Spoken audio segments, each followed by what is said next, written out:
The Bitcoin Group, the American original. For over the last 10 years, the sharpest Satoshis, the best Bitcoins, the hardest cryptocurrency talk. We'd like to welcome our panelists, Wasim Al-Sindi from OX Salon. Hey, everybody. And I'm Thomas Hunt from the World Crypto Network. Moving on to issue one. The price of Bitcoin is down. The price of Bitcoin is $117,000 and $0.60. That's $1 for 854 Satoshi. That's down 3.27% in the last 24 hours with a high of 122,000, a low of 116,000. The price is moving. But issue one, breaking news. Bitcoin Jesus Roger Ver agrees to $48 million deal to resolve U.S. tax fraud case. Ver reached a tentative agreement with the United States prosecution, allowing charges to be dropped if he meets the terms. Well, Wasim, I'm going to go ahead and talk about this one first because we've had this on the show before, and I want to gloat and claim victory once again. Everyone said, oh, the IRS isn't giving Roger a number. Oh, he's a political prisoner. It's so fair. I said, the problem is he's going to owe them so much money, especially from a normal person like you and me's perspective, that he's not going to want to pay it. I estimated $20 to $40 million. They wanted $48 million. Allegedly, he's paying it. He's free. It's over. For those of you who don't know, Roger Ver, early Bitcoin investor, Bitcoin Jesus, invested in Purse.io, helped me out there. Many other people, Kraken, other Bitcoin companies early on, helped people, told people about Bitcoin, did all that stuff, but also wanted to leave the US, had a plan to do it. I don't know the details, but I think he sold all his Bitcoin, gave it to other people, then said he had less. The government, of course, in retrospect, didn't like this, wanted more money. And now they're settling for $48 million. For the last year or so, he's been stuck on the island of Majorca. I was fortunate even to see Roger at the Majorca Bitcoin conference or blockchain days or whatever they call it. And it was funny. We could go out on the boat tour, but he could not. He could not go near international waters. He had a serious deal. He was kind of trapped there by the Spanish government. He's a citizen of St. Kitts and Nevis, and then he usually lives in Japan, I believe, or at least used to, but was trapped there. Wasim, what do you think? Roger's made the deal. We've called it here for a long time, 20 to 40 million, 48 million turns out to be the number. Is he a political prisoner? And also, do you think this is just normal deal making for the government, or is this kind of Trump administration saying, hey, let the crypto guy go? I think it's probably a mixture of all of those things, Thomas. Like, I don't know. I mean, obviously, like we've grown up, or like, our journeys through Bitcoin have been kind of soundtracked by the proselytizations of the so-called Bitcoin Jesus in the early days. So, like one would imagine, he came to Bitcoin very early. He bet the farm on it. Like he really seemed to be like a very strong advocate for it in the early years. So I, would guess that he has sizable holding. He was already a successful entrepreneur beforehand. The memory dealers, as I recall, and so I imagine, like they're saying in the chat, if you're paying a $50 million fine, how much do you get to keep? 500 million? this More? is it. Yeah. So, I like, mean, one can speculate as to Roger's net worth, and I would imagine it must be at least an order of magnitude greater than that. So we're talking about a 10%, maximum 10% tax, I think. And I know that Roger is a very classical libertarian, and 10% tax breaks his heart. But like to get out of jail for almost free for somebody in that financial position, even if you hate the state and you hate governments and you want to like do something different to that, an element of pragmatism is probably like showing the way there. And just the point that you said about the Mallorca blockchain days and not being able to go out into the international waters, that would prevent him from having a boating accident and losing his private keys. he might be able to lose them closer to the shore, maybe on like a sea-doo or a smaller raft, maybe a beach accident, like a beachfront. He was digging a sandcastle, lost his keys, something like that. But I'm sure Roger's very happy to free. A lot of people are trying to tee this up as the next libertarian crusade. the real free Ross movement. It's a bit different. Ross being in prison for all those years, Roger, not to, knock Roger, but what would you do with, $1 billion or whatever? You guys kind of gallivanting around the world, having a good time, this and that. And why shouldn't he? And I assume he'll be back to that. Wasim, is Roger a political prisoner? What is this, a Trump administration, or do you think this is just a normal deal? I mean, normal, the IRS, in my opinion, the problem I had before is everyone was saying, oh, they're not giving him a number. And I was like, oh, they're giving him a number. It's just too big. He doesn't like the number. Doesn't like it. Yeah, he doesn't like the number. And he had the ability, I suppose, to keep it private if only he and the IRS knew the number. There's only two parties there. If the IRS doesn't publish it, if someone else in the administration doesn't take an interest and publish it and say it's an unfair number, you think it's 10%, which again sounds pretty fair. Maximum 10%. Maximum 10%. This is an agent penalty. This is out the door now. We've all talked about like how bad the penalties are. If you sell out of your 401k, you pay about 10%. If you have an agent and you're like on Hollywood, you get a job, that's about 10%. To get out of this country, Roger's paying 10%. I think he's getting a really good deal. The previous thing that I'd understood is to get out of this country, especially if you're a high profile, already kind of well-off person like Roger Ver, is that they look at your income and they say, okay, an average of the last, I want to say 5-10 years, but obviously not an accountant, don't quote me on this. And they say, okay, you pay this, you get to leave the United States, officially become a full citizen of St. Kitts and Nevis, which again, we're talking about difference. A lot of people have like 2 passports, which means you could stay in the EU longer than 90 days, right? But it doesn't, and you can pay taxes there, but you always have to pay in the United States anyway, taxes back to the mothership. And Roger would have had to do this every year, blah, blah, blah. The government says, well, we're just going to take that average 10 years up front. They had a disagreement on the number, and it seems like it's settled, but it seems like it should have been a civil affair. Unfortunately, Roger he was arrested, he was handcuffed, he's been held in Majorca in Spain. He might have been there for a different conference and then stuck. It's just that interesting Groundhog Day for the rest of us. Imagine you're on a paradise island. You have nearly infinite resources. You could travel to anything in the world, see anything, do anything. You have houses or whatever the man must have. But can you imagine being stuck in the paradise? What do you think, Wasim? Is it a Groundhog Day? Is it torture for Roger? And now he's free? Like he's on a jet now, right? He's going to. I feel like he's a very kind of high agency individual. So like, even if you're in a beautiful place, not being able to leave it can probably feel like a massive imposition on your liberties. I just wanted to bring up something because I live in Germany, and there's this thing in Germany called exit tax. So if you set up a company and then you move your tax residence away from Germany, then the startup that you have created, even if it's pre-valuation, pre-investment, pre-IPO, whatever, the government will assess the value of it and then charge you 30% of that value to exit Germany. And so like, just to give you a comparison of like when people are complaining about a 10% tax rate, 30%, 40%, in Europe is very normal. You don't even know if your company's a success pre-IPO. It's actually, I mean, it's a crazy law, and it actually means a lot of my American friends in Germany will probably leave in order to start their companies back home because it doesn't make sense to start them in Germany. It's anti-enterprise, anti-innovation. The other thing about Roger, I wanted to just bring up because it's like a very important part of Bitcoin history. We all knew him as Bitcoin Jesus, singing, shouting for Bitcoin from the rooftops. And then, the fork wars of 2017-18 sort of time, which led to the split between Bitcoin and Bitcoin Cash, and then ultimately Bitcoin SV with Craig S. Wright. And Roger was a key part of that, it like whatever information war, if you want to call it that kind of battle of ideas. A lot of people considered him to be on the wrong side of that scaling debate to make the blocks of Bitcoin bigger. And so Bitcoin Jesus became Bitcoin Judas to a lot of people. And I didn't hear so much from Roger, his like sentiments and singing the praises of small block Bitcoin BTC.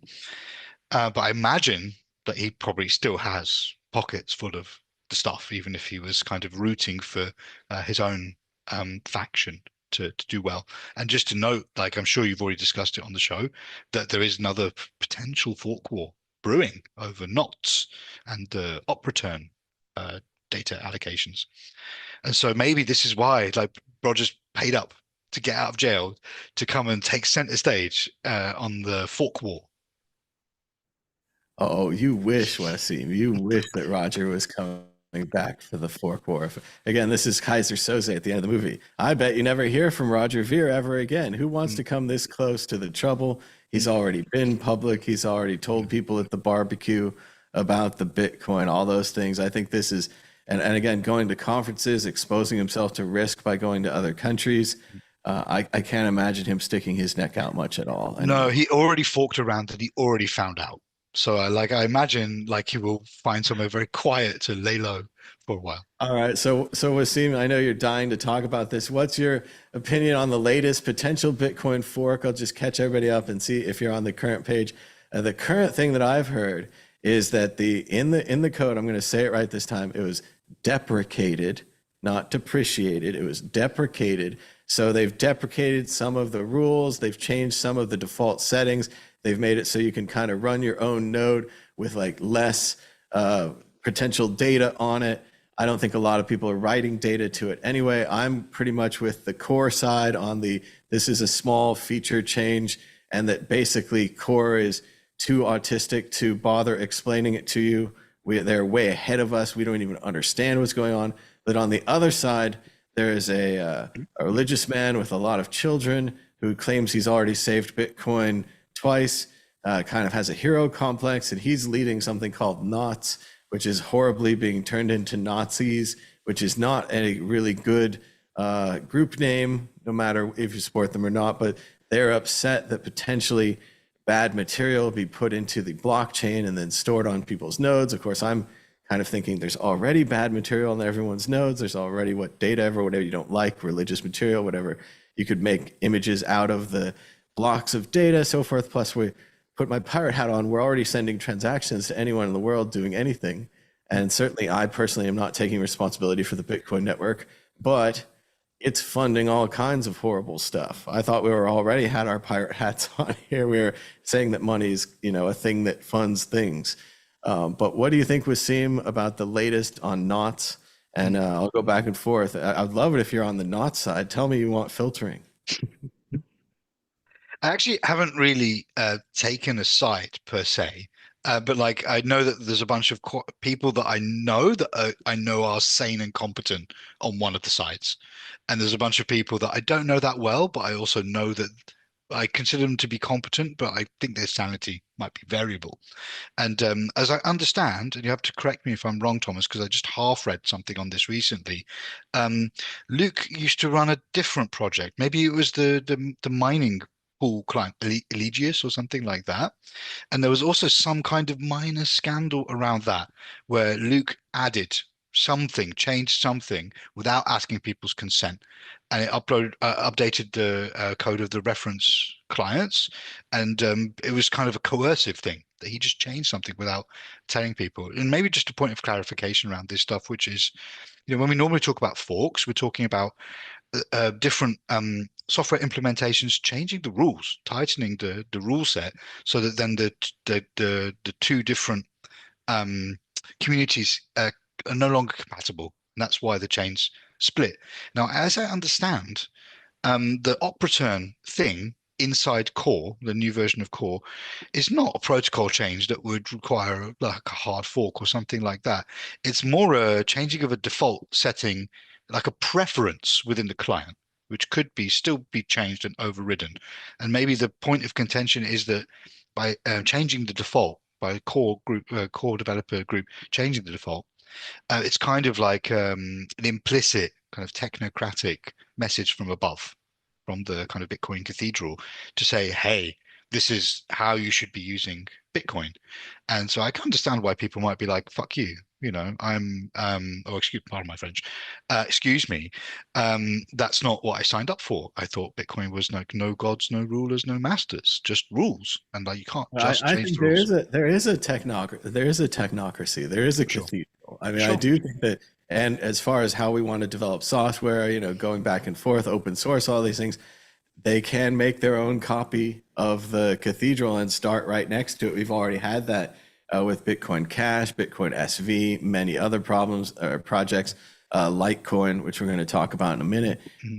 So yeah, I think that's an implied technocracy, but I do think that the libertarian spirit like rebels against it. Like they can't take it. It boils their blood. I've also heard more reasonable people, not necessarily in the Knots camp, and they say things like they wish that Core would communicate better. They kind of want Core to have these open forums. But then I, of course, go back to like the reality of like, if we're really talking about the people that I think we're talking about, I think they're the quiet people with the beards in the computer labs who I never spoke to for 4 years, but who are always there. Like these people are interested in the code. They're not really interested in focus groups and marketing and how you feel about the next Bitcoin upgrade. I think they more like see it as a technical thing. And from a technical perspective, zooming back out, it seems like, and to, just really, nutshell or kind of, summarize this, the Taproot update allowed for holes or mistakes that allowed ordinals or runes, which are kind of like images, to be put into the blockchain at no cost with the miners not getting paid. The main problem there economically is with the miners not getting paid, they could, it's a loophole, right? So if we had miners getting paid, maybe it's not so bad, then the data is kind of there. Then we had this whole explosion of morality. All of a sudden, like I said, I have this pirate hat on, I'm distributing transactions for the world because I believe a generic medium like that is useful to have a monetary source. I'm not saying that we should necessarily support any of these horrible things, of course. But what do you think, Wesley? What you were just saying about the loophole that Taproot introduced for like NFT like images and arbitrary data to be stored reminds me of the incredibly important and famous saying from the last fork wars that has maybe been forgotten, courtesy of Jihan Wu, who is or was one of the heads of the Bitmain mining manufacturing company and all the rest of it. And he said that so the segregated witness was the kind of bone of contention, or like the small block solution to the fork. And Jihan said that SegWit made transactions unfairly cheap, and I'll never forget him saying that. So I guess like the point I want to come back to, I always come back to here is some people think that technology isn't political, and some people think it is.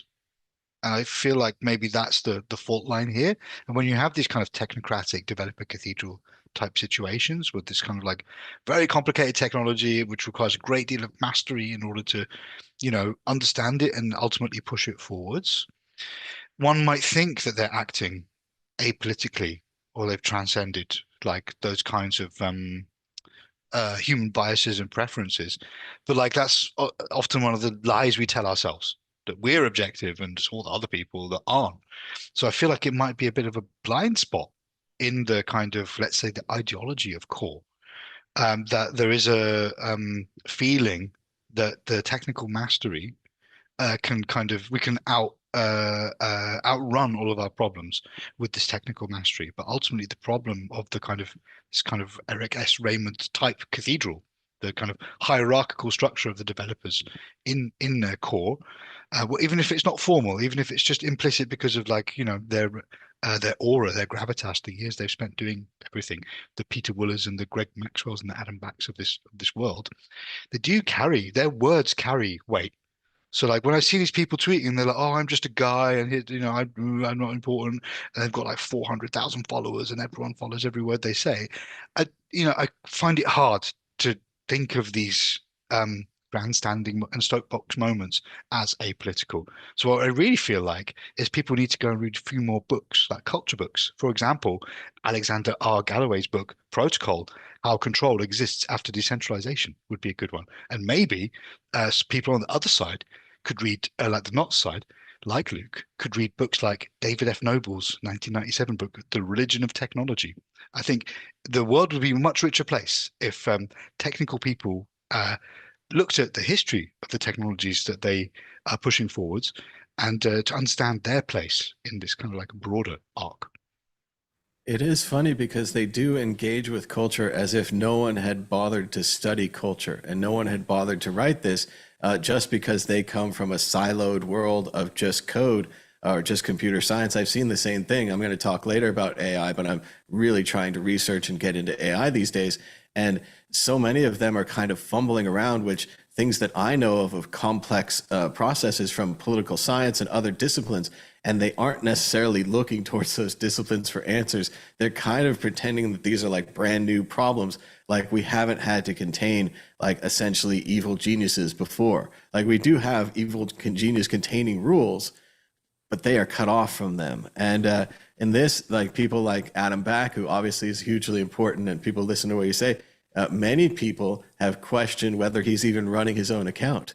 And they've said, oh, it could be this guy, or it could be this guy, or there's a coordinated core thing. And maybe that's just a conspiracy, but at the same time, why should Adam Back be running his account? Why should he be running social media? Why should Greg Maxwell be posting on Reddit or wherever he wants to post? These guys should be essentially working on their code in their ivory towers.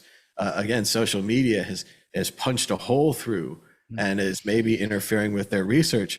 But I do think. But on that one, if they were quiet, then like that other people would step in to the fold, into the limelight. In many ways, that's what the Luke Dash Jr. Nazis movie. They need a better name.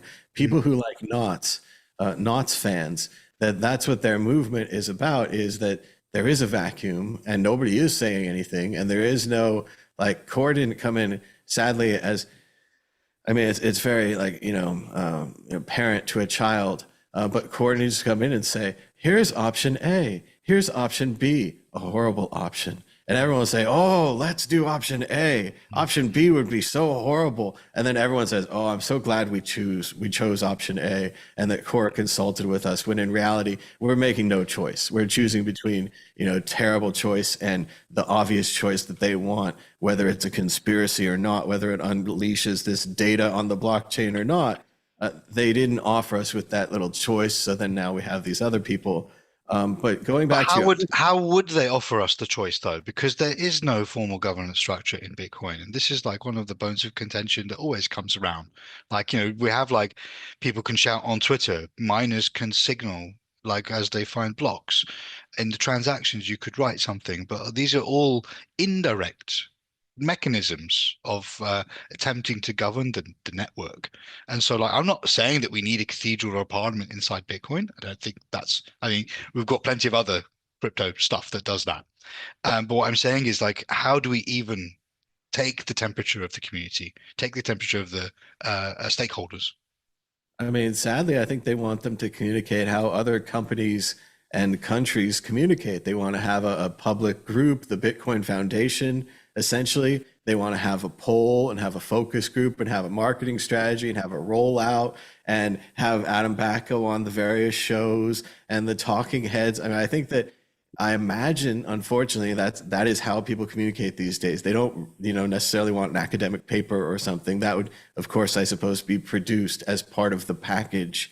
But they want Core or someone like them with, millions of dollars to employ $1 million marketing campaign to make them feel good about the Bitcoin they've already bought. I mean, it's just, when they don't have that, then we have this hodgepodge group of people who are fans of Knots filling in the hole and bringing up the CP argument and the fear. And it's one of these great things where the CP argument destroys any startup or any idea because, oh no, someone's going to use your startup for evil. They'll use it for this and that.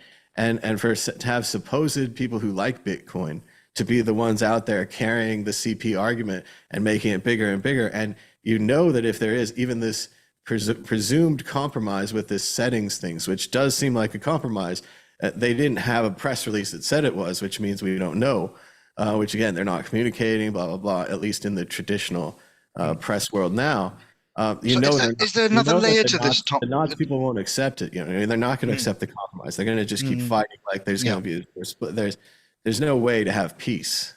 So I have two like kind of questions or curiosities in here. One is like, are the Nazis really fans of Knots, believers of Knots, or is it more of a protest against a perceived slight or an injustice because of the developer technocracy and the cultural hegemony of core in Bitcoin.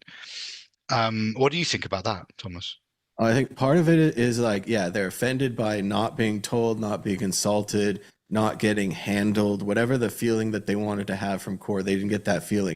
There's another part where, and we've seen so much of this in the United States, and it's a huge major issue, and I want to talk about really, but with going back to Pizzagate and then Epstein, people love to be heroes to fight this CP or potential child endangerment. And that when the issue was framed as your node is full of CP, people got all up in arms. And it's this thing where part of it is they hate that stuff so much, it's the worst thing in the world, right? We're going to put that in category. The other part is that if you are a hero who are fighting the worst thing in the world, you are the greatest hero in the world. Every action that you take on Twitter to fight this thing that is turning your beloved Bitcoin into the CP factory is like this thing. But at the same time, I'm already using this generic computer machine on the generic internet machine, which is already generic and can be used for horrible things, CP, war, dictatorship, whatever you want to say it's used for. It's obviously being used for. I'm already on that, like the whole not just cognitive dissonance, not just nihilism, but like moral nothingness. I don't know, like we have to be, morally immoral to be Bitcoiners because the network is actually giving money, which is physical support, to all kinds of horrible things all the time, with or without our knowledge. And that's like the whole point of money. Yeah, and that's the whole point of Bitcoin, at least, if not like state money. I remember I wrote an article about stablecoins 6 years ago, asking the question: are stablecoins the answer to Bitcoin's volatility? And obviously, the answer is no. But the image I put in the article was the front page of the Sun newspaper, the UK Sun newspaper, tabloid newspaper, that said ISIS treasury decimated after Bitcoin crashes, and that's kind of the point I was trying to make. Is like, yes, we can do humanitarian things with this. Yes, we can help refugees and oppressed people. But the reason that this works, the way it works, is there's not a tap that you can turn off. And that comes to the point I want to make, Thomas, and I ask you a question, which is the moral panic around CP, which like I understand, empathize with, like the disgust and the moralization around that. But is it acting as a byword or like a stand-in for the like white market, black market kind of institutional adoption versus crypto anarchy, kind of that kind of rift, which has always been pulling Bitcoin in two different directions? And I, would argue that in the last few years, especially since the pandemic, now there's like Donald Trump speaking at the Bitcoin conferences and stuff. Like, to me, that level of the culture, or like at least some aspects of the communities, are like dudes in suits that have LinkedIn accounts, and like it's not the hackers and the freedom fighters and the anarchists. They're not in the majority anymore. So I wonder if this is another reason that we're seeing this kinds of conversation. I also just half remembered something, which was a weird picture of Luke and a few other people wearing very ill-fitting suits, posing for a photo in some kind of important meeting, and then the fork panic started. I don't know where this photo came from, but I've also never seen Luke in a suit. So I was just kind of like, oh, is this everyone joining the Navy now, to borrow your old phrase? Steve Jobs, always the best. But I don't know. It's hard to take it as the last stand of individual crypto or of cryptographic crypto, because the fork or the direction that they're going is so antagonistic to that idea. It's so bad for it. It's like they're going to essentially have this religion guy make a new religion for the filter, and then they're going to have a small group control the filter. So instead of having, say, Donald Trump and his boys, we'll have these 12 people who we're going to institute, and we're going to have a test to make sure that they're not secretly supporting CP or whatever the bad judgment would be to be on this group. But then now this group becomes corrupt, and we're back into the whole thing. So it's hard to say that this is really the anarchists coming back. Ironically, I think the anarchists or whatever would still be with Adam Back. And that's how I meant it. Sorry if I got it. Sorry if we misunderstood it. No, that's how I meant it. That the core is kind of like the last vestiges of the cypherpunk spirit. So that's interesting, because they're in the position of power. They are seen as the entrenched ones, the Jedi or whatever. They're running everything. But at the same time, they're like, yeah, data, whatever, put it on the network, send us a transaction, whatever, as long as it meets these standards, which we're allowing to put on the network, to have the network run, to have the system continue. They feel it's fine, but others, and I've heard it here, even on the group, Victoria, who can't be here today, but she's very much on the side of these filters where she's worried about having this kind of data, having this kind of negativity on Bitcoin. It's a very huge negativity that they seem to be playing with. And whereas the other cypherpunks, I feel like, again, we're on this entire network full of this internet full of negativity. All of the technologies and the tools we're using, streaming video right here, sending your credit card over the internet with encryption, it's all created by porn, which a lot of people would argue is negative for society. But at the same time, this drove technology and the internet forward, like even if people don't want to talk about it publicly. And in the same way, this Bitcoin thing, this anarchist technology continues to drive the internet forward. I also wonder if there's like all of a sudden they're like, oh no, not on my node. This is not in my backyard, Yeah, I also feel like there's a purity thing going on here, and I'm not surprised that there's like a, uh, there's some very faithful religious people on one side of the thing, and people that seem a bit more, let's say, technocratic and measured on the other side. And so like there's pragmatism on one side and purity on the other.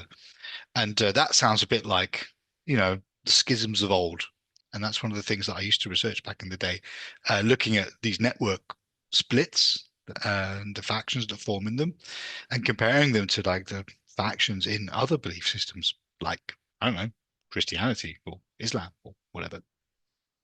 Or in an even more childish way, we could see it as the good guys are the Jedis, the bad guys are the evil Sith or whatever. They're feeling the emotions. They must protect the children. And the Jedis are like, we must be non-political. We must be relaxed. And Adam Back seems to have a very like laid back Buddhist type personality, hands off, let the network be the network.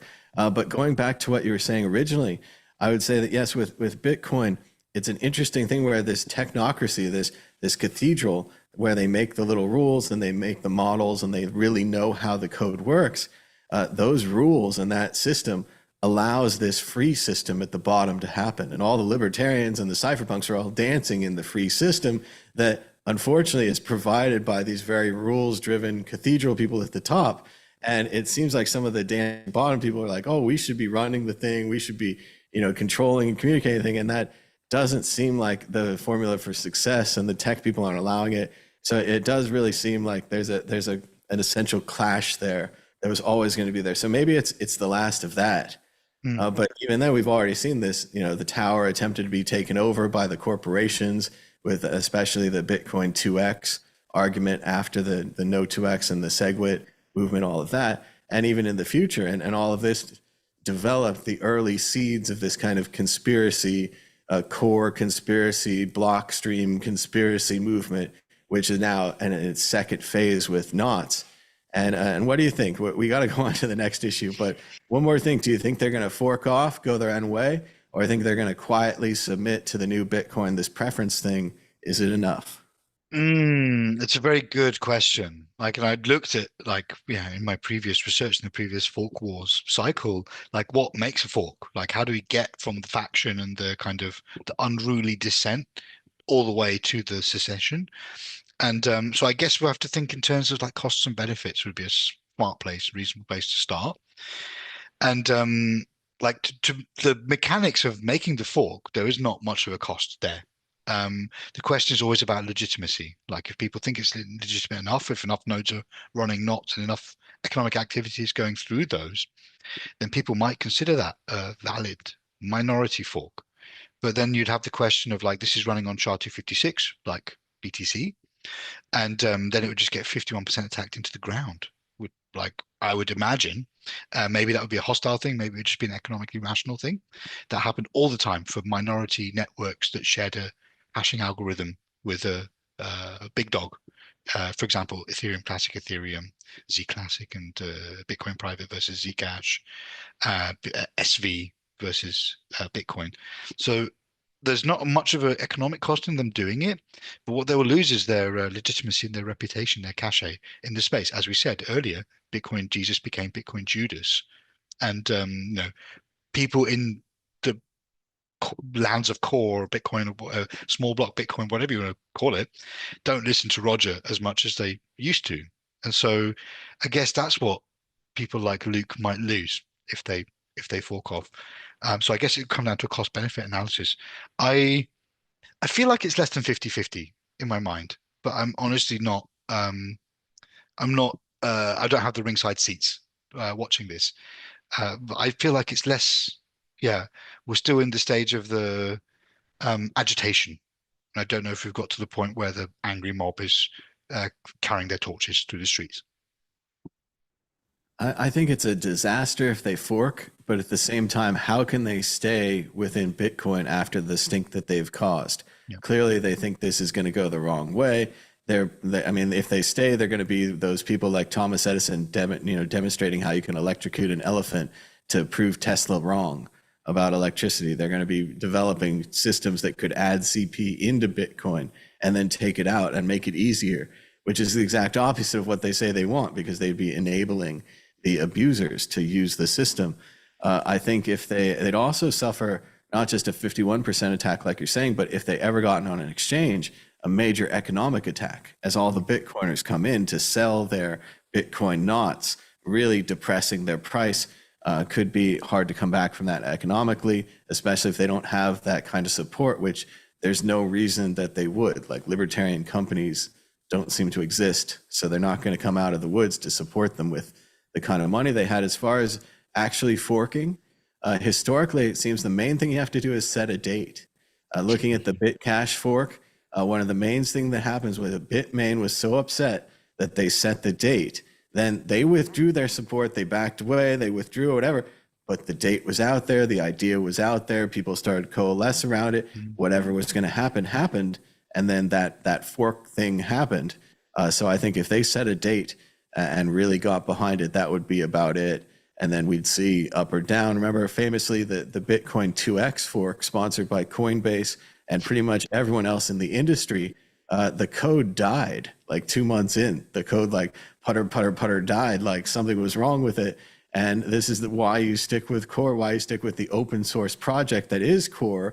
And if core went really wrong, like they always say every time, we would open source project, copy it and go to another repository, so on and so forth. Yeah, and that's not a fork. For just for the audience to be clear, that's not us forking the network to get core out.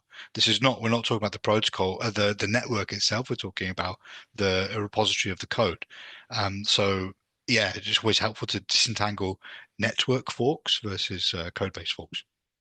Yep, and it would just be the client that you would run. You would run the client from core or core 2, or you'd run the client from knots. And then that's how you would node the network, or that's how you would use the network. But yeah, it would be a disaster. And again, it's funny when you said Jihan Wu and his famous quote, I thought you were going to say, "Fork your mother if you want fork." And then, of course, with these Nazis trying to stay within Bitcoin, I think it would be like the Monty Python Life of Brian, where they're like, oh, that's the East Asian Libertarian Front. Oh, that's the left libertarian. Oh, splitters. And they're all mad at them because they've split off. So yeah, they're in a damned if you do, damned if you don't position. Their best thing is going to be like Homer Simpson in the hedge. They just back quietly up into the hedge quietly. But the danger here, or the unpleasant kind of incentive-aligned reality, is that if you are vociferously campaigning against the inclusion of objectionable material in the blockchain, and it's not there yet, you can escalate this issue by putting it there yourself. And I don't think I'm putting ideas in people's heads. I'm sure they thought of this already.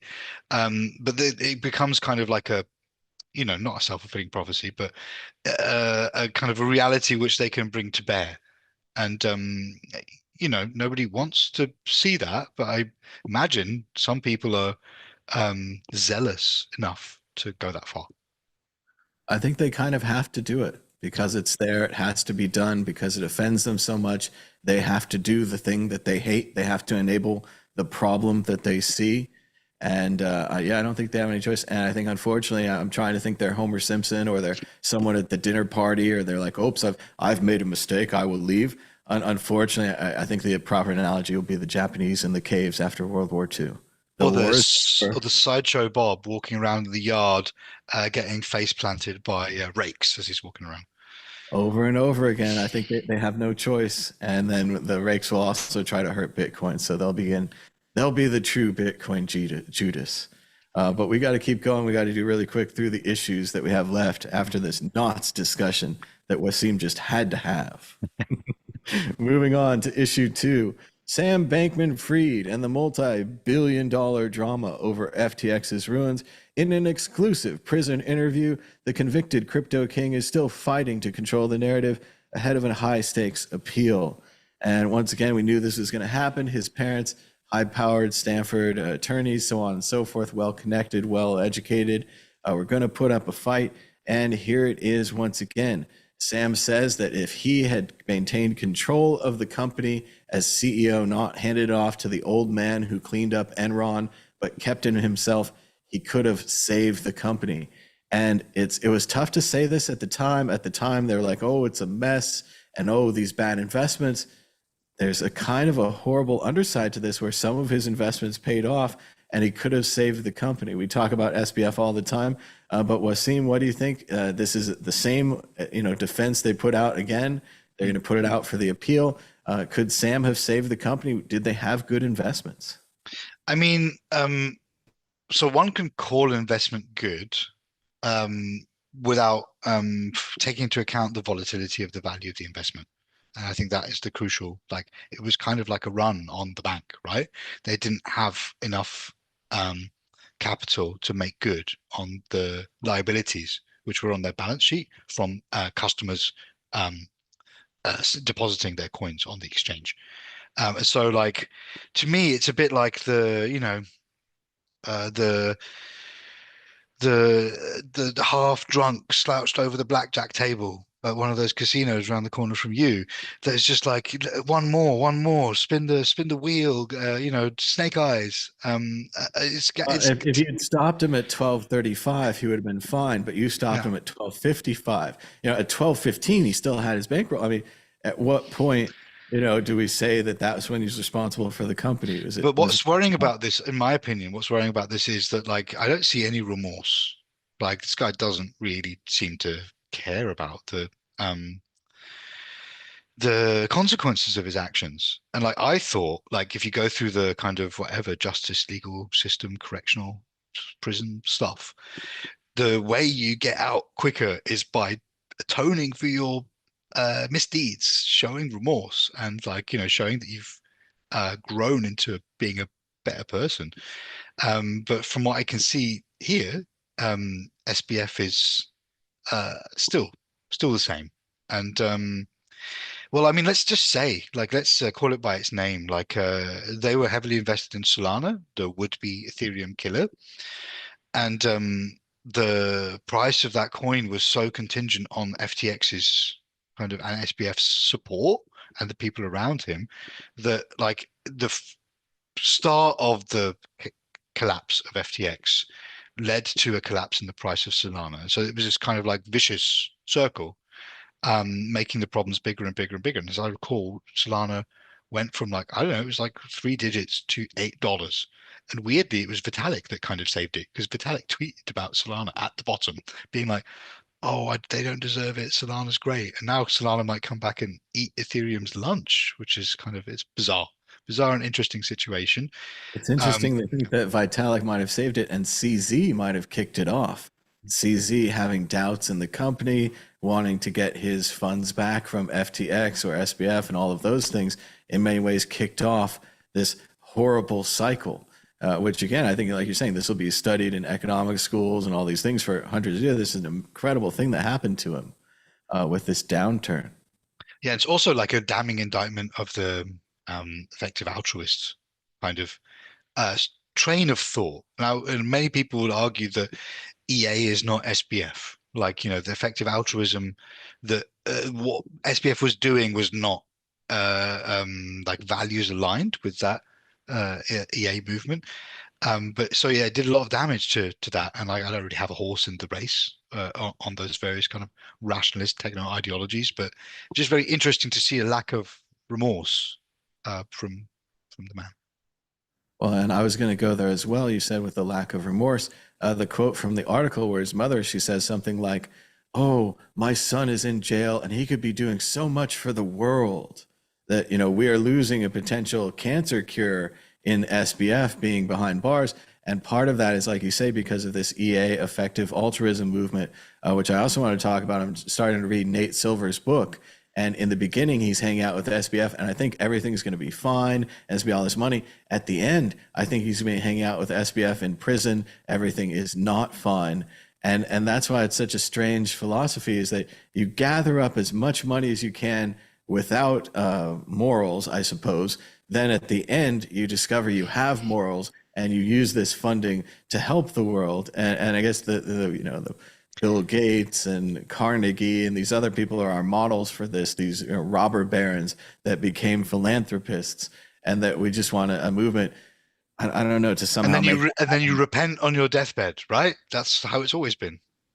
That's and what? How's that new? I don't understand. They're all like, "This is a brand new movement." I'm like, "You mean like Carnegie? I mean, what are we talking like? You rape the world, destroy the things, take all the materials, hurt everyone."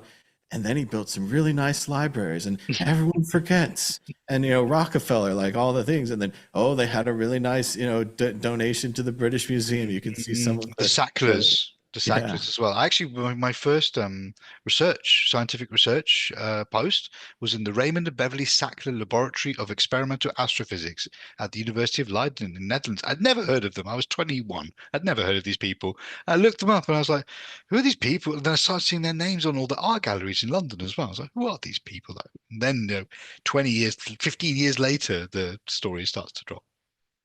But yeah, you're right. They have no care for the victims. This isn't about the victims. This is about some kind of scoreboard thinking where we prove that Sam was right, like you say, because they could have held Solana longer, or the mess of the company that the guy founded in was some kind of like a neural network. It was this genius mess. Like Einstein left all that stuff on his desk. Like SBF was managing the company through his mad genius. Which again has never been done before. We usually have like board of directors and have structures and all these things, but this one guy at this one time with this one finance raise that everyone supported, we're gonna let him run it because he has cool hair. There's cool, like few lines, like in a bit of a kind of intermezzo in the article, like with the picture of SBF in the background that says, SBF reached out to possible investors to stop the financial bleeding. He believed FTX was still solvent. He just needed time. And like, I only have 1 degree in finance, but that is not how solvency works. It's not a temporal phenomenon. Like, you need to be solvent at all times. I also just the appeal to time. Like if I had 1,000 years, I could run this company just great. I'm just appealing. Like you need to trust me for 1,000 years. You only trust me for one. I need 1,000. Like it's a really good plan. Well, effective altruism is right next to long-termism in the compound acronym TESCREO, which people are using to try and kind of group together these emerging techno ideologies. So none of this surprises me. Well, we're going to have to move on to the next issue, which is a kind of a short one, but worth covering. Issue 3, Litecoin founder Charlie Lee says he would have been better off buying Bitcoin and sitting on it instead of starting his altcoin. This is after all the ups and downs of Litecoin, especially famously, I'm sure everyone recalls, where Charlie cashed out at the absolute top of Litecoin. He cashed out at the top of Litecoin. We're supposed to believe that he sold it into dollars, I guess, and didn't take it back into Bitcoin, multiplying his Bitcoin reserves by who knows how many X. Many people have been saying this for years. They've been saying Litecoin is just kind of a test net for Bitcoin, not a serious currency or a project. They're going to get a lot more of that. The whole altcoin idea is going to get a lot more of that. Maybe even we're going to look at Vitalik breaking off from Bitcoin to start Ethereum. Wonder if that was the right choice. Has all of this just been a runaround? All of the altcoin dancing, everything just back to Bitcoin? Incredibly maximalist sentiment from Litecoin's Charlie Lee. Wasim, what do you think about this major conversion by Charlie Lee? I think Charlie was always a Bitcoin loyalist. We always had shades of gray between the kind of degrees of maximalism that we saw with Bitcoin. And I suppose like people like me and you are a few shades away from like the purists. Like, we can entertain a universe where other things exist. And it's very true. I'm just looking at the chart of Litecoin again after many years not having looked at it. And yes, Charlie did sell one. There was like two blow off tops up to about $400 at some point. And he sold one or the other of those. I remember this at the time. And we always had, and Satoshi encoded this within the Bitcoin imaginary, the white papers and the code base, the analogy with gold, Bitcoin mining and the scarcity and everything else. And so this natural kind of partnership of the silver to the gold, which you kind of actually see it. I've seen it in a few other places. Like it's kind of like the sidekick, the alpha needs the sidekick, and Litecoin was trying to be this kind of friendly sidekick. There's another dimension to Litecoin, which is it's one of the oldest still going proof of work coins that has its own algorithm, its own mature kind of, it's got ASICs, it's commoditized hash rate. And it also, as I understand, is still the bedrock of Dogecoin's economic security through the merge mining. I don't think that's changed, as I understand. So you could argue that Litecoin is actually serving functions beyond itself, so it's in some ways kind of a pluralistic positive sum thing. I don't really much care for it these days. I was interested in it 10 years ago. Nothing really happened as far as I could tell. But that doesn't mean it's not going to resurrect itself from the doldrums in some future, possibly imminent market cycle. And maybe this is why Charlie is back reminding everyone that Litecoin exists in some kind of like roundabout way. I don't know. They're always marketing Litecoin. They're saying it has some upgrade that Bitcoin doesn't have. Like, oh, you're sleeping on it. They're going to implement this first. They're going to implement that first because no one cares. Because does anyone use it? Is my question. No one uses it. No one cares. No one develops it. I don't know anything about it. I mean, it's still there though. It has a price. Like you can send it around. I mean, people still use it for transfers for small amounts because it has low fees. It's still a network in that way. It still does it. But it is interesting to see him, disavow it publicly and all that. There's also an interesting dynamic, like you're saying. He didn't get a Doge airdrop. He didn't get rewarded for his many Litecoins, which he likely or may not have. So the Doge thing doesn't weigh on him. If he had calculated how much money he could have made by buying Doge either originally or buying Doge when Litecoin merged mined it, which would have been an obvious choice. We're like, oh, I'm going to support them in this period. Yeah, he could have made lots of money. I don't know what and it's also interesting to see someone once again just quantify everything in money. He worked at Coinbase originally for a long time, even while he was working on Litecoin.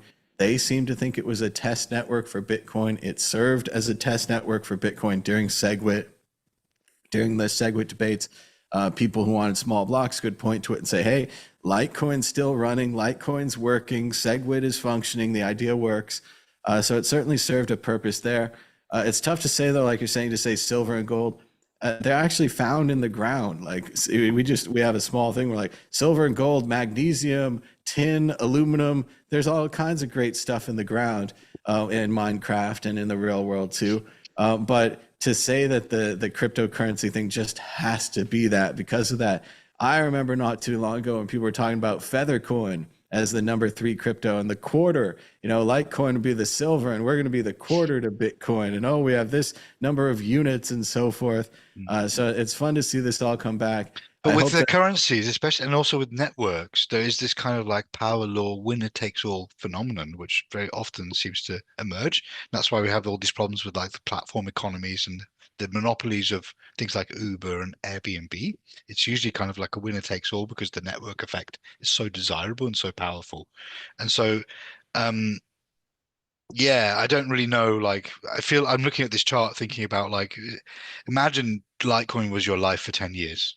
And like maybe Charlie feels like he wasted his time, wasted those 10 years.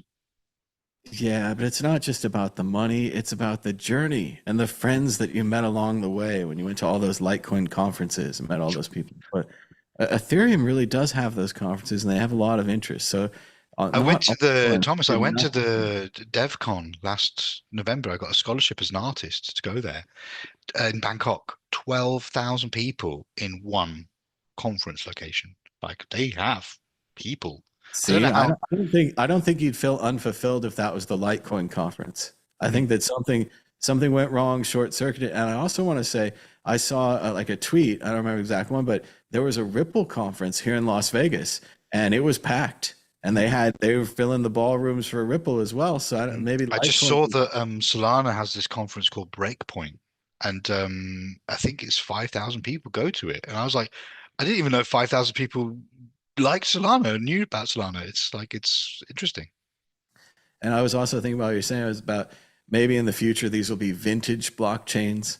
These will be classic things where you're like, oh, I run Litecoin because it's fun, or Or it might be I'm an investment thesis, like the kind of zombie coins. And I've seen, like, there's now this kind of privacy narrative re-emerging, maybe because people are realizing that, like, we're sliding into authoritarianism from the governments, and also from the lack of privacy that is kind of native to Bitcoin and Ethereum. So, like, there was a big, push on zero knowledge proofs. Obviously, Zcash, like, pioneered that in the cryptocurrency space. And yeah, Zcash is just very quietly starting to recover out of like this eternal doldrums it's been in.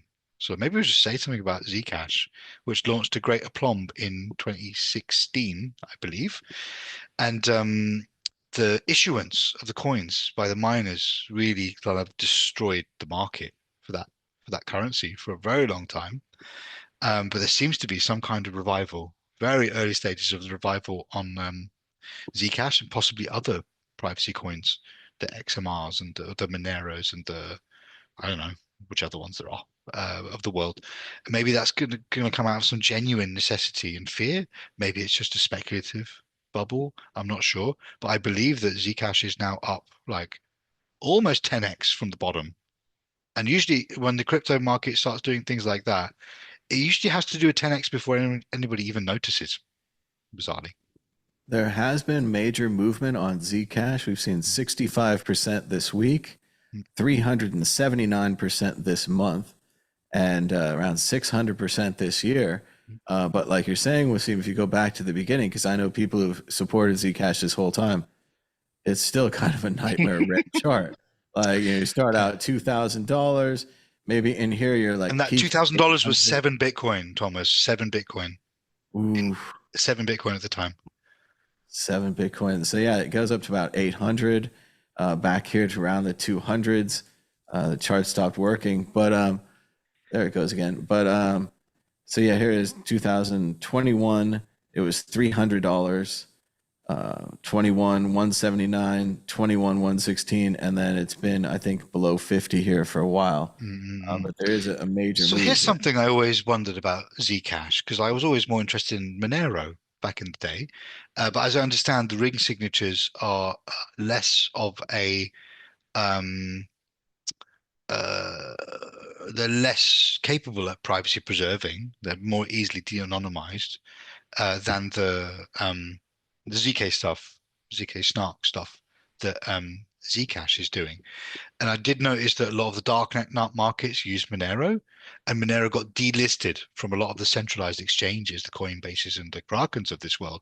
Zcash has never, like, doesn't get as delisted as Monero, which then suggests to me, and I do remember this kind of current of discourse way back in the day, that people were saying that Zcash is more of a kind of cop coin, like centralized kind of capture with backdoors and NSA and whatever. Like, I have no idea how the shielding stuff actually works in practice. I do also remember there being some kind of like shadow inflation in the shielded pool, unless that was a different, like a fork of Zcash rather than Zcash itself.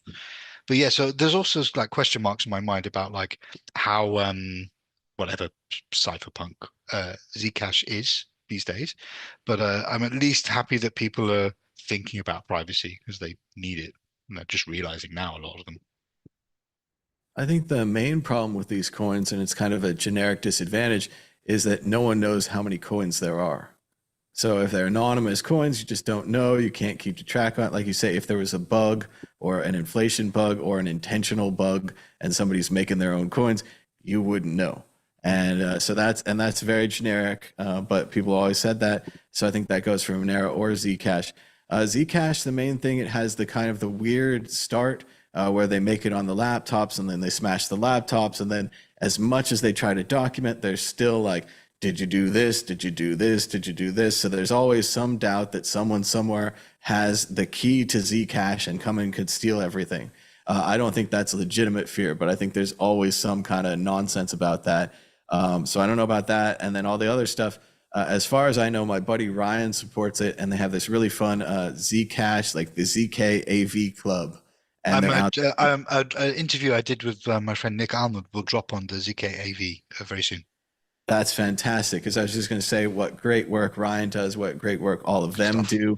And there's even a potential, I think, that I don't know that they got it, but remember one of the controversies about Zcash is they had this developer reward, and part of the block goes to supporting the coin. And then my friend Rhett, who made curio cards, made Z Classic by taking. Oh, that was your friend. Yeah, that's Rhett Creighton. I remember Rhett. On curio cards, and also took Ripple for their get a free amount of coin thing. He wrote a script and had like a Turks do it or something. So kind of, it's historic. It's in the books. Yeah, they did that. But that developer reward seems like it might actually be supporting people. It seems like at first they might have given it to the wrong people and they took it and did nothing. They changed it, as I understand. They've changed it around. Yeah, so it's not going directly to the electric coin company or like, whatever the founders. I think it's now going into a few different directions, which is maybe a bit better in terms of like if you want to build an ecosystem rather than have everything go through like one funnel, one portal, and the various kind of implications for power structures that when all the money goes to one set of people. Although I still, once again, to push back, I think you could have a good committee. I've seen with this Zcash thing, even just talking to Ryan a little bit, there was one or two groups at the top that had a really flashy presentation and a really good community outreach, and they really won everyone over and everyone supported them. It was going to be a great project, and they just didn't do anything. They took all the money and didn't do anything. And then there was this accountability question of how do you hold them accountable? They already have the money, like so on and so forth. Whereas I know Ryan's project, which is real and they do stuff, again, doesn't get the support that it should. Even in this, dev pool environment, they get beat out by these flashier projects. So it is interesting to see that even with that, and I hope it's changing. I hope they're getting more support. I know they did a shout out to Dark Prague at the used to be HCPP and Hackers Congress. They had a conference recently, and Ryan did this setup that's very similar to the World Crypto Network setup, but I of course support it and like it, where anyone could come in and sign up and they would interview them and then put it down. And then Ryan and his crew, I think they got days and days worth of interviews and really gave people a chance to talk about their projects. So I really support that, and I think that's great. And in a way, that's Zcash related. So in that way, I support Zcash, and I think it's been great because they're supporting Ryan. But yeah, there's been a major movement. I don't know price-wise. I don't know technology-wise. Like you say, I'm not even really sure why. Maybe it's just this. I don't know if something happened. I don't actually think it's so funny because the authoritarian's actually supporting Bitcoin and crypto unless he changes his mind. So there's not a need for that, but maybe people are reacting anyway. But it's not just an American issue, Thomas. Like we are struggling in Europe with the overreach of the state into our, personal lives. We have like online safety bills merging all across, like in Germany and in England, probably elsewhere in Europe, which are basically trying to make the world coinification of the internet is the term I came up with a few days ago, where they're going to want you to scan your eyeballs to look at a tweet. Like when I got back to the UK the other day, I opened Twitter without a VPN, and half of the tweets were blurred out because they wanted my age. They wanted me to verify stuff, and I clicked on it to see what they wanted. It was one of those corporate verify your identity things. And I did notice an article recently that said that Discord leaked 70,000, I think, personal IDs, like passports and driving licenses and stuff, from their age verification system. So like that's why we shouldn't do those things in a kind of cack-handed centralized Web 2 way. Maybe you can do it with ZK stuff, or like carefully considered and well thought out, well implemented cryptographic privacy preserving solutions. But that's not what we're going to get. And I think that's maybe precipitating this growing interest in individual level privacy. That would be great if we could give an identity token instead of having to have our stuff stored in the silo, which we saw again doesn't work for Ancestry.com, doesn't work for so many of these companies, and then they're Ashley Madison, as I recall as well. Remember that one? Ashley Madison, very famously bad. And there was one even recently that was vibe coded, and the guys looked at it and they're like, yeah, the database is just right here, and they just downloaded the database. Yeah, that was terrible because it was called T, and it was an app for women and femme identifying people to share notes about like sexual predators and things like that. So it was actually really awful that then got scraped and put on like 4chan or whatever. But at least it will show like there's a lesson in there for everyone to learn about like how to do these things and how not to do them. And it does show again a need for this privacy and identity and privacy in money, which is, I think, what Bitcoin should be about now. Instead of fighting about the knots and the NFTs and this kind of minor data issue, it's sad that we aren't discussing privacy and we aren't discussing this plan for privacy or this plan for privacy. Instead, we don't know anything what's going. If there is any research going on about privacy, we hope that there is. But it's just, we know how hard it is to change Bitcoin, and that's kind of the feature and the bug of Bitcoin, just the reality of it. So like a major upgrade to Bitcoin at the protocol level will be incredibly contentious, as it always is. There's a possibility, as we've always said, that one of these altcoins will have to be the laboratory, and that Zcash or whatever it may be would have to succeed. And then Bitcoin will say, okay, now that this thing is succeeded, we're going to take the privacy upgrade into Bitcoin. It is a question. It has a network effect. Could the privacy thing steal that network effect? Could it steal some of the money? It certainly could. Would they want to merge with Bitcoin? Probably not. It's funny. But remember, your friend Rhett, this is the first paper I wrote in crypto in 2018. I wrote about Bitcoin Private, BTCP, which was the merging of the UTXO sets of Z Classic, the fork of Zcash without the founder's reward, and Bitcoin. And the idea was that then all the Bitcoiners could join Bitcoin Private. But what was really interesting about that project is by merging the UTXO sets, you ended up with a network that was effectively older than Bitcoin. It was actually 1 or 2 halvings ahead of Bitcoin, effectively, which meant that there's almost no mining reward. And then nobody wants to mine this thing because it's not rewarding to mine it. The monetary reward is very low. The incentive to defend the change is very low. And you could 51% attack Bitcoin Private with the ways you would earn flipping burgers at McDonald's, like 15 to $20 an hour. You could have done it at one point. It is interesting with these coins and the communities and the network effect and the money. I'm thinking of them like emerging AIs. And I'm like, oh, Knots wants to survive, or oh, Ethereum wants to survive, or Litecoin doesn't want to survive. And these various ideas, it's a huge community. It's a complex ball of things every time you make one of these cryptocurrencies, even if you make it in a haphazard way, or if you abandon it like Dogecoin, which comes back to life magically over and over again. So it's not the last time we're going to be talking about these, but we got to move on. We got a few more issues.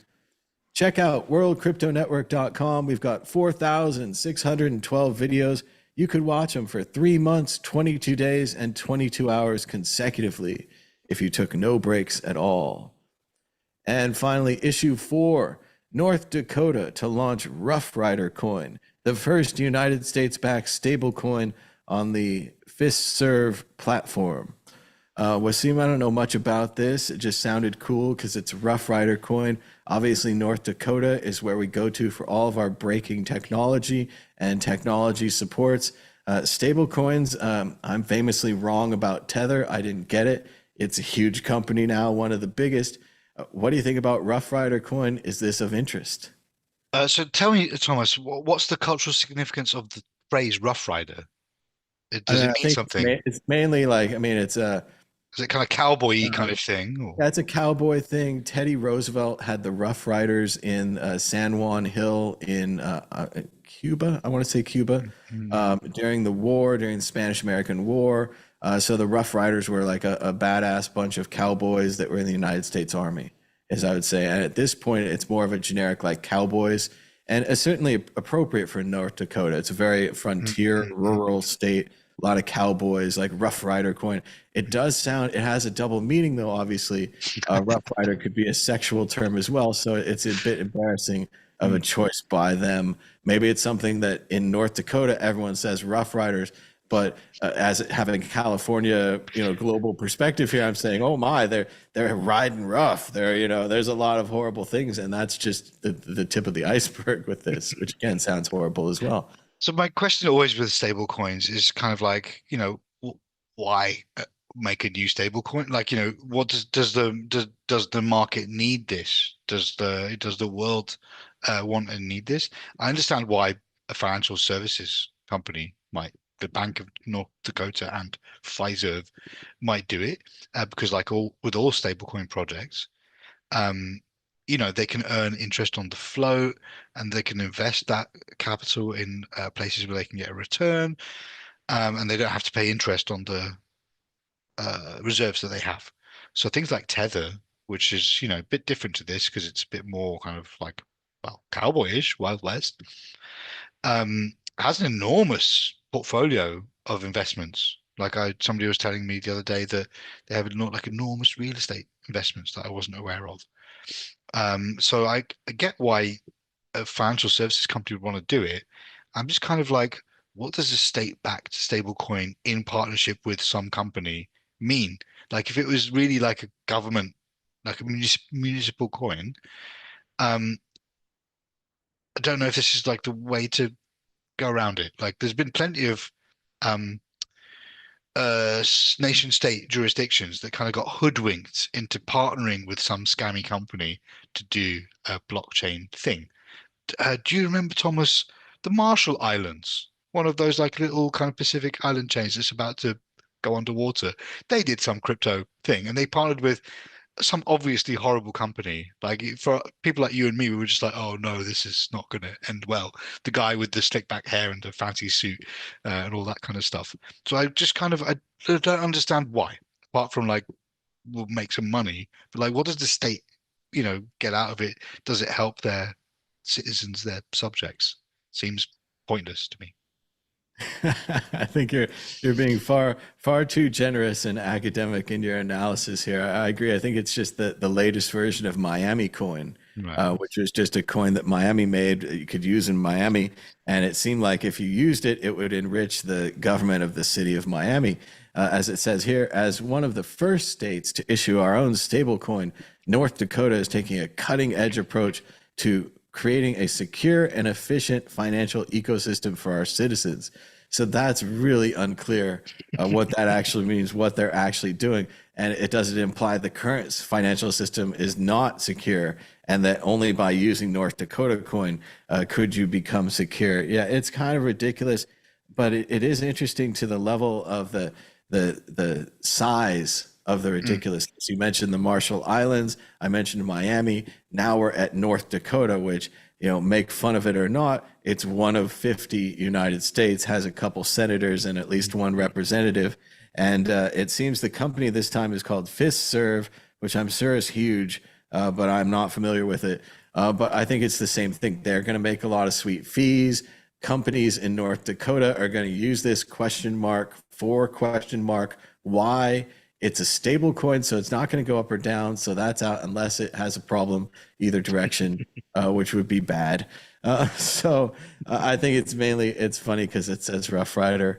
And I don't. I think that's what happens to you when you buy the coin. Like it's telling you what's in your future. I know that's it as well. Why would you choose that for something that could go up or down or whatever? Rough Rider. It's just such a terrible Buckaroo coin. Make fun of them. Yeah, exactly. As it seems like the natural thing is for us to be like, oh, erudite city Bitcoiners who are old school, who are like making fun of North Dakota for being rubes.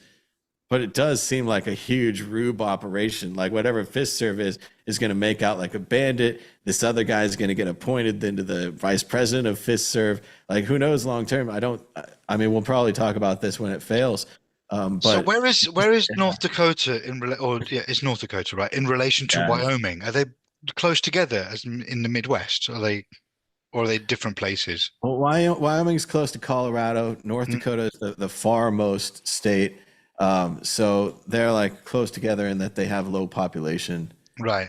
So I'm like, maybe this is kind of like the fork in the road for these kind of flyover states. Like you might get really considered well thought out regulatory framework, or you might get Roughrider coin. I think unfortunately it's more that they're likely to get the Music Man. It's just Mm. like if you're in a smaller state, the crypto Music Man comes to town and he takes your funds away, and he's put all the other states on the map. So here's Wyoming is pretty close to North Dakota. I'd say they're in a triangle up here: Montana, North Dakota, South Dakota, Idaho. These are all like this is not a lot of development happening in this area. Not to be critical, but yeah, so it's a tough place, but yeah, I don't know. I think they're getting scammed. I think that they somebody's Seems like cousin that. works at Fiserv, and they got a deal with North Dakota, and they're going to launch this thing. And I think we're going to talk about it more when it goes bad. But and I hate to put the flag on it and say, oh, it's going to go bad. But hopefully, it'll be as small as Miami Coin. Maybe it'll be as small as a disaster that we can move by. And we got just a couple more issue. One more issue. I think issue 5. Jack Dorsey's Square unveiled Bitcoin payments wallet for retailers. Square is finally allowing everyone to do Bitcoin. They even have a thing that you can convert for no fees. So this should be really good onboarding. This is similar to what BitPay had 100 million years ago, except that people use Square as an existing currency. Also, Cash App by Jack Dorsey also has Bitcoin.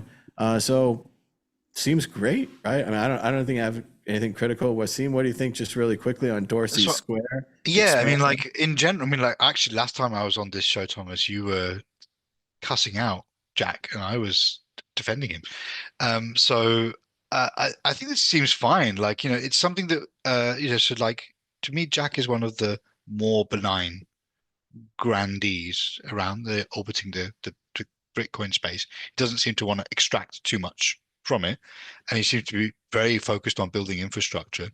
So this is great. This is kind of like last mile shit. People can go into a shop and have a smooth experience with something that's already integrated in point of sales in like whatever, a whole bunch of places. I don't know what they're skimming off the top.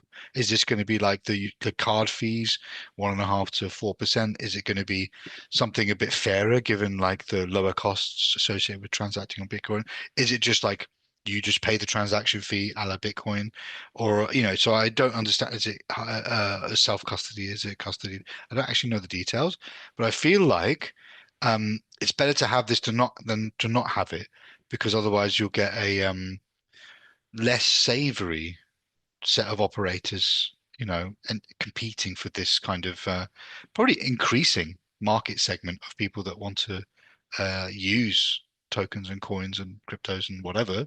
Bitcoin. Well, and it's just Bitcoin actually. It's just Bitcoin, or is it cryptos as well? Just Bitcoin. Then that's good. Yeah, that's good. Let's put the thumbs up and say it's good.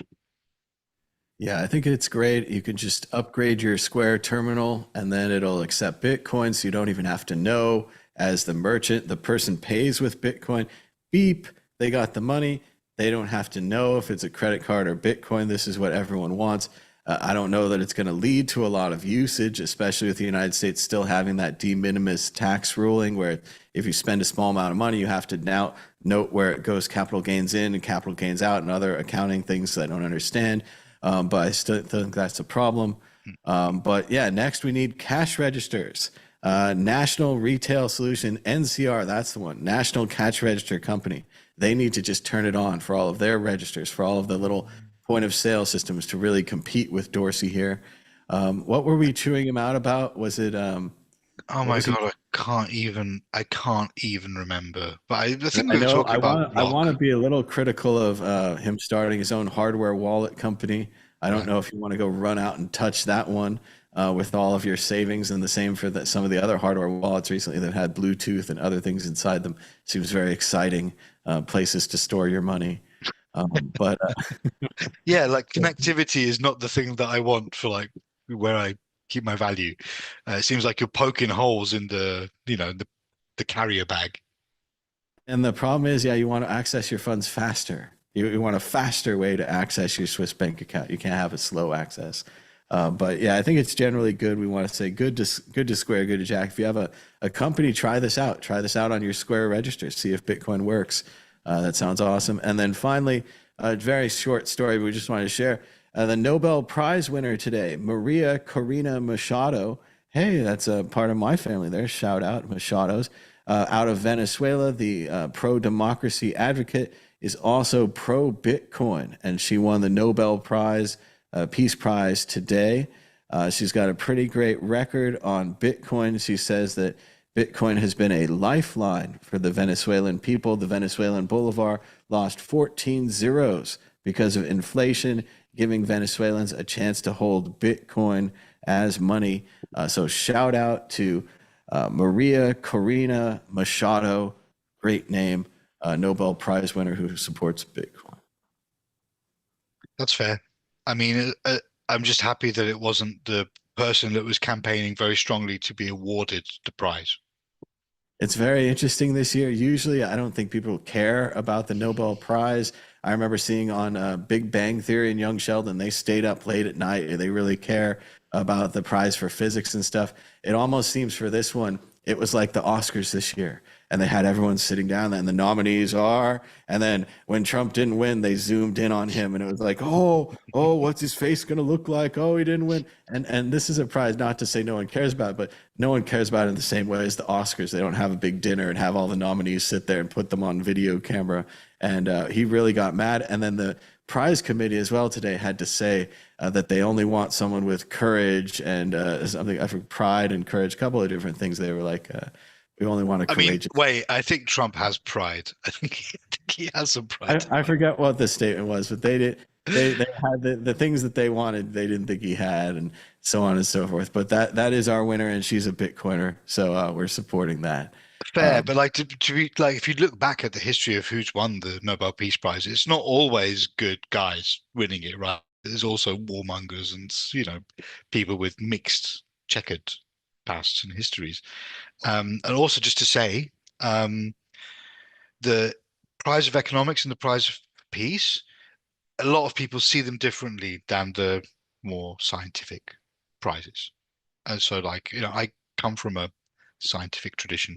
I've met Nobel Prize winners in the scientific fields. They were very smart and like masters of they made big changes to the world and the way we see the world and understand what's going on. And when I look at the economics prizes and the peace prizes, I don't see it to the same extent. It feels a bit more like a kind of political football, and like then that becomes susceptible to these like the whims and the trends of the day. So like obviously Trump is like rushing to get his ceasefire in time for the prize. Like that seems to be what he's done, and like the ceasefire will inevitably fall apart in a could be 10 minutes, could be 2 weeks, because one of the sides are like cheating, dishonest ghouls. So imagine you would give the Nobel Prize to Trump, and then like he would give the signal to Netanyahu to commence the bombing again. That wouldn't be very good for anyone. It does seem like a more poppy award, and I think part of this begins, and I hate to kind of agree with Trump here, but when they give it to Barack Obama before he was elected, before he was in office, before he had done anything. I mean, he's a wonderful, person or whatever, but he hadn't done anything yet. So that gives them that kind of like Emmy award, like special nominee, like, oh, you didn't win, but we want to make sure you get the award. Yeah, you can't have a forward-looking statement for peace. That is not how international relations, politics, and conflict work. And of course, historically, this is all coming from the Alfred Nobel Dynamite Company, inventors of dynamite, which was a wonderful advancement for peace and science and everything. So, but that's where the money comes from. But we're running out of time. Wasim, do you have a prediction or a story of the week? Go ahead. Story of the week. Like maybe we'll talk about the Argentina situation, which I know was like, we thought we might discuss it in the core set of stories, but like, so this is something that is on my mind because I'm heading in the direction of Argentina in the next few weeks. The last time I was there, it was about 8 or 9 years ago, I think. And there was this disconnect, very interesting monetary phenomenon, the disconnect between the official government exchange rate between Argentinian pesos and US dollars and what you can get on the street. So when when a currency is kind of losing its value and inflation is running out of control, it's very tempting for the government to try and like impose capital controls and stop people accessing dollars and capital flight and all the rest of it. And when I was there 10 years ago, it was, I think, 50 to 70% premium between the black market rate and the official one.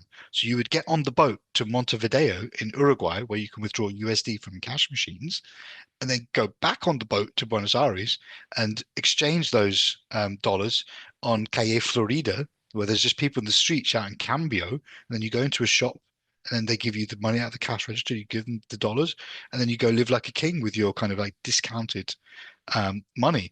And like what is happening now is that that spread is blowing out again. So I think it's about 10 or 15% so far. It's probably going to increase. And the big story was like the bailout from Bessent, the US government. And now they're just like buying pesos from Argentina to inject liquidity. And I guess this is like an ideological thing, right? Milei is cut from the same cloth as Trump. And so they want to prop this guy up. But the optics were really weird because like straight after he got the money from America, he had this enormous rock concert where he was singing. Milei was singing and like doing the kind of performative histrionics of that, and a lot of people were just looking at it thinking like, did you just spend our money on this stupid fucking concert for your book, or like what is going on? So like Argentina seems like the economic miracle has not appeared that was promised. And like maybe it's like an FTX SBF situation. They're like, all we need is time. We'll always be solvent. We just need time. And I'm like, dude, you're living in a gilded cage, but there's people that can't eat, that can't access their medication, that can't pay their rent, keep a roof over their heads. So this is ultimately, one of my main problems with classical libertarianism is that the inequalities increase. The haves have more and the have-nots have less. And like that seems to be what's being borne out in reality. And I'll know more. I can report back after my visit, see how it really is. It does seem like they tried the libertarian policies, and I kind of feel bad for them. It was a really bad time to try libertarian policies. It was a really like maybe it's like you're planting a tree during the wrong season, and like it would have worked at another time. This was a bad time. It went horrible. The $20 billion bailout, which pretty much wipes away the $500 million that I wanted for cancer research, for mRNA vaccines, for cancer, so on and so forth. It wipes away anything that Doge did. It wipes away any of those savings. All go, even the U.S. aid, feeding all those people, which would have been soft power for the whole world, not just for one country, but the whole world to say, hey, the U.S. bought us a bag of rice. Instead, we're going to bail out this one country. And I don't know how the money's going to go, but it's not even just one. It's not even the country that benefits, right? It's currency speculators trading the spread, and also like an oligarch that is connected to them, like rescuing their bad Argentinian investments. There's also a degree of self-interest. I heard it was a political bailout to get the guy through the election. So I don't even know that this money's going to last very long. I agree. We had a story on this. I think I lost it, but I found it again here. It said, according to @PresLives 2022. And again, this is just on Twitter or whatever. It says, so the Argentine bailout wasn't for Argentina so much it was for a hedge fund friend of Scott Bessent. Rob Citron, a billionaire hedge fund guy who owns Discovery Capital, purchased Argentinian debt and equity in numerous companies closely tied to the company's overall economy. He made a bet that economic policies would revitalize the economy. He was wrong, and according to this, quote, stood to lose his ass. This is nothing more than crony capitalism at the taxpayer's expense. And it really does seem, like you're saying, Wasim, that these libertarians went out and, again, God bless them, they invested in the thing they believe in. They believe in these ideas. They put the money behind them. Here's this guy that's going to implement your ideas, not in the U.S., but in another country. Still very good, right? But when they lose, they don't want to pay. They don't want to have the lose. They don't have the loss. So now the government seems to be coming in to bail out these investors, to bail out this ideology. And it's, again, just a huge disaster. If you support this ideology and you're intellectually honest, you have to say to yourself, like, we really tried, it really failed. I agree, it's the wrong season. Looking in from the outside, I'm like, that's the bad time. We're talking like Cuba versus the capitalist world. The whole capitalist world's working against you. It doesn't matter how good you manufacture your widgets. They're going to copy them. They're going to cheat. They're going to whatever. They're the capitalists. The communists are never going to win. Almost the same for these libertarian ideas. And It's again, interesting that like one set of libertarians or like whatever, right, authoritarians, whatever, how you want to delineate it, and another bunch are doing socialism between themselves, international socialism. That's like we have seems crazy socialism going on. The United States government owns 10% of Intel. We're going to take 10% of some other company. They keep saying, and these are incredibly radical ideas. If I was to propose this during the Biden administration, we should take 10% of any company. Fox News would lose their heads. But at this point, and again, we're just like during the auto bailout, which really pissed them off, we're getting crap loser companies. We're not getting 10% of Toyota. We got 10% of Ford. It paid off in the auto bailout by Obama. Shockingly, we got our money back. But in this disaster, I mean, Argentina is not going to pay the United States $20 billion. Like, we're not getting this back under any scenario. And we're not getting $20 billion of like world love.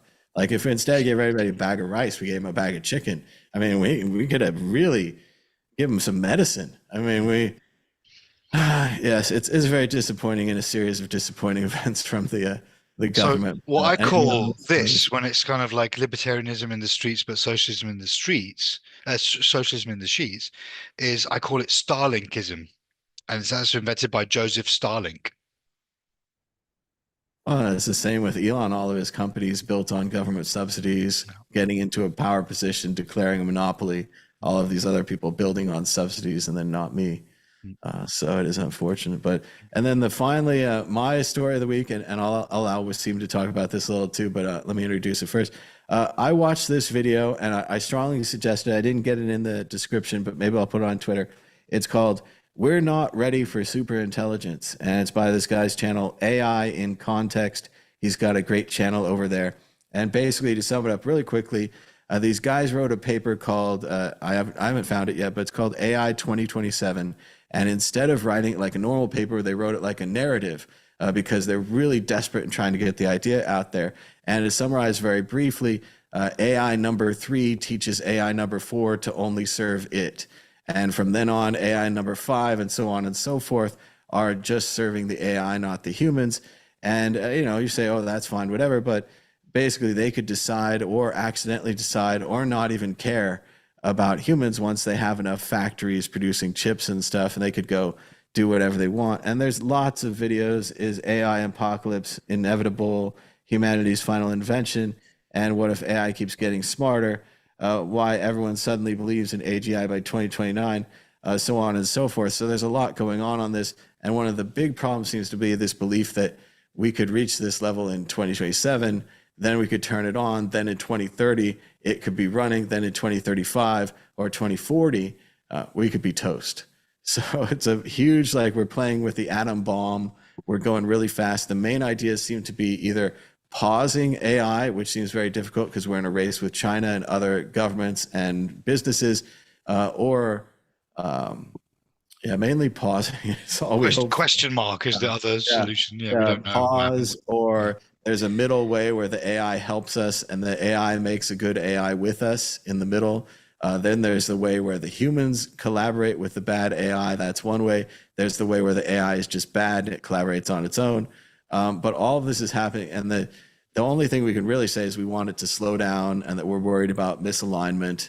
And I have much more to say about this. I'm very much interested in it. I think if you're into Bitcoin and you're kind of bored with Bitcoin, AI, and sadly AI apocalypse, is the new thing. And it's funny to really swing on this because on one point I'll be watching a YouTube video about AI agents and how exciting it is that we can now do multiple tasks. And the guy even shows, he's like, look, allow Spotify, connect it, makes me a Spotify playlist. It does the image for this thumbnail for this show. The introduction song was AI. So many of these things are helping us and clearly going to help us. But there's the potential other side where it gets out of control. and safety, and can we even do this? But that's pretty much what I'm interested in these days.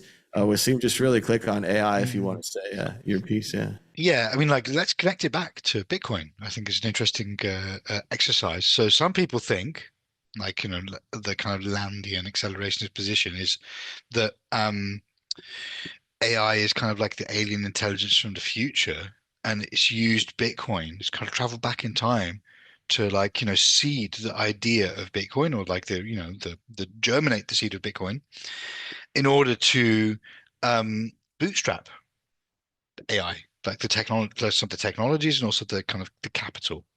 So that's one interesting thing to think about. And on the kind of topic of alignment, I noticed a paper a few days ago, which I didn't read, but I got the gist of it, called Moloch's Bargain: Emergent Misalignment When LLMs Compete for Audiences. And this is kind of like putting large language models into a kind of a gladiatorial arena where they have to compete for the scarce resource of today, which is attention, eyeballs, and all the rest of it. And the interesting thing was that as people start to compete, as the agents start to compete more for attention from humans, they start to deceive and cheat and lie more. And that, seems like a very human impulse and instinct as well. But it's matter for concern, I would say, especially because the LLMs themselves are these kind of stochastic black boxes to us. We don't get very much interpretability or insight into the ways that they're reaching their decisions. And so I don't know, like, maybe somebody at home, like, somebody that kind of lies all the time, and not to trust exactly what they say. They might be joking. They might be malicious. It might be for fun. But, like, if they don't tell, they're not telling the truth a lot of the time, you kind of treat what they say differently. For example, Donald Trump. Do you believe that everything that Donald Trump says? Because we know that he's just talking out of his ass half the time.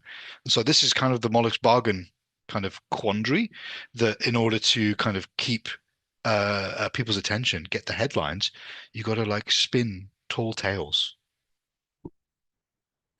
It does seem like when the AI is exposed to competition, that it's willing to do whatever's necessary to win the competition. In the past, we've seen AIs that will cheat at chess or change the rules of the game or all these kind of things in the numbers.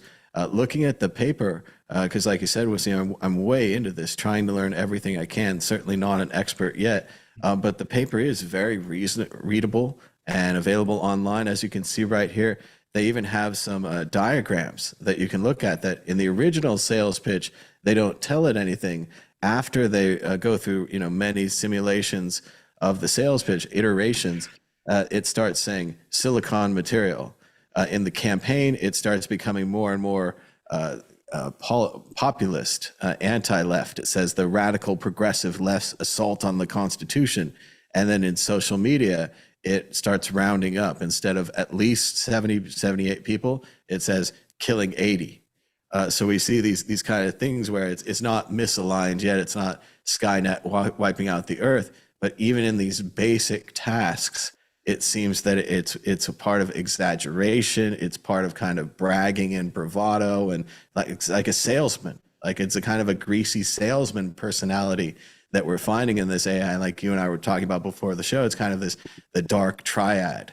I don't remember it right now, but it's narcissism, other things like that. Psychopathy. I can't remember I can't remember the other ones are. But yeah, it seems like the computer is demonstrating these things. And part of it is the way that we're training it. We're training it to compete. We're training it with 100 other models.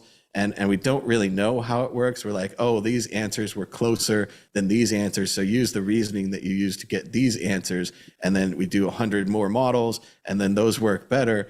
And it really isn't. Some of the people described it. They're like, it's not so much that they're writing code. It's more like they're growing a code base, like they're growing an algae or a being. And the way that you grow it depends on that. And it's going to be so difficult, obviously, even just as an amateur looking at the outside, to know that this machine is doing what we tell it to do.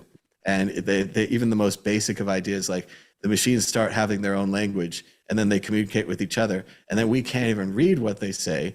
Even if we could read what they say, they're producing so much volumes of information, which could be like, we're going to cure cancer and all the statistics. We can't even analyze it without another AI. The idea is to slow this down and to go back, or what was the other one was, and the guy even admitted it was a terrible slogan. He was like, pause AI at human level. And he was like, we need a better slogan. But even then, it's so difficult. And then the other ones, and they toss this off as if, you and I, other people haven't been studying politics for hundreds of years. They're like, what we really need is a good and responsive world government that everyone could say, let's not do AI above this level, and let's have business agreements, and let's have honest businessmen, and let's have not the governments conspiring against each other. And it just seems like we're really in trouble to make one of these nasty AIs. I mean, did any of these people live through the pandemic? Because like that was like utter failure of global coordination for something that was actually not that big a threat and actually not that hard for us to have mitigated and dealt with in a better way. And now we're talking about like summoning these whatever machine, behemoth, machine gods, whatever you want to say. And then the solution is like, oh, we'll just do that thing that we completely failed to do 5 years ago for the easy test. Now we have the hard test. We'll just do that. Like I don't think it's going to work, especially as the global polis fragments. And think we didn't talk so much about network states, but it feels like the nation state itself is in decline. It's being destabilized. And so like imagine then that like the little territories start breaking away from other countries that don't want to play by the same rules, that whatever the UN, WTO, all this kind of stuff. How on earth? And then imagine a network state becomes like the place with deregulated AI. Like Prospera is the place with deregulated clinical trials. It already exists in Honduras. And so it just takes like one techno-capitalist asshole to persuade a corrupt government to go and do that.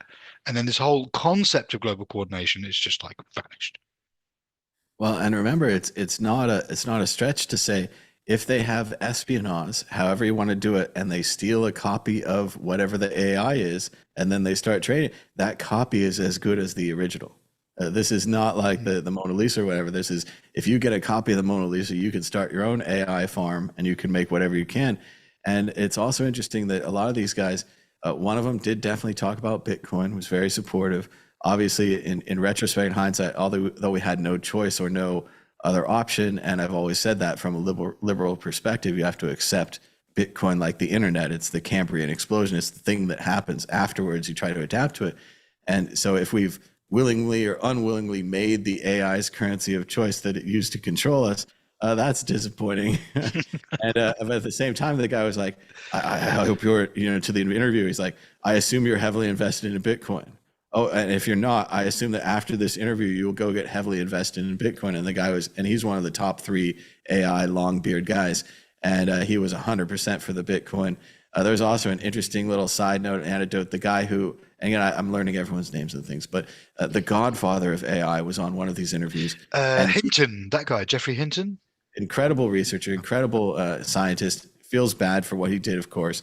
But he also had a little side story that reminded me of my friend Blake Anderson, where he has a developmentally challenged son, and that the Hinton has his own son or daughter, I don't know, but he needed a couple $1 million to send his son into the future with autism or whatever. And so he got a job at Google to get the couple $1 million to send his son into the future. So I thought that was just a really laudable and really neat thing, but also horrible that then he works at Google making ... who knows, and it's less free than it could be if he was in a purely academic scenario. But again, he needs this as a person. So but also like with AI, just to make it like a point of distinction for the listeners, academia is so far behind. Like it was already very far behind with crypto, like to the point that academia was like a joke to us.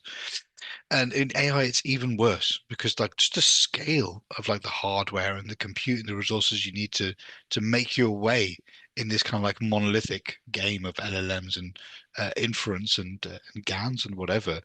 Academia is nowhere. It's crazy. Well, and how could they compete when these guys are throwing around billions of dollars? This guy was saying everyone that exits OpenAI starts $1 billion or $10 billion company. The guy was trying to run a safety company. He had $1 billion. But again, all of this is just showing the acceleration of the race, how fast it's going. And no one seems to care about safety at all.